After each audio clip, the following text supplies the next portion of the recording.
Ha avuto esito, l'esito sperato, la manifestazione ambientalista organizzata questa mattina dinanzi al Consiglio regionale. Salvi i parchi regionali messi a rischio da un emendamento della legge di stabilità regionale che poteva modificarne i confini e competenze. Il servizio di Massimo Zennaro. L'obiettivo dichiarato della norma era quello di diminuire il numero dei cinghiali, ma per i comitati e gli ambientalisti la ridefinizione dei confini dei parchi aveva ben altre motivazioni. È una furbata.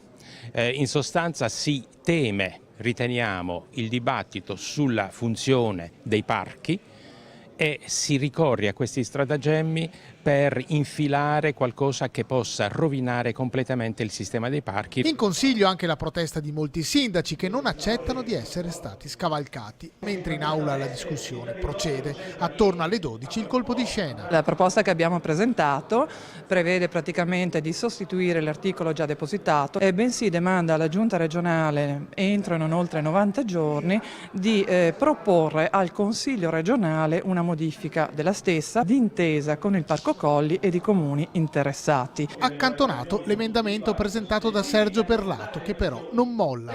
Lo possiamo perfezionare per favorire una maggiore concertazione con i sindaci, con il territorio, ma abbiamo deciso di andare avanti convintamente in questa direzione. Ma se il nuovo emendamento verrà approvato sarà la Giunta a decidere sui nuovi confini dei parchi. Hanno fatto retromarcia perché si sono resi conto che i territori erano contrari a distruggere questo parco, anche i sindaci della maggioranza vogliono questo parco e pertanto abbiamo assistito all'impallinamento di chi di solito è abituato a impalinare gli animali perché la sua proposta è stata di fatto cassata. E anche gli ambientalisti rimangono vigili. Non vorremmo che magari, per dirla in dialetto che adesso è di moda, noi facessimo un taccon peso de sbrego portando un altro emendamento.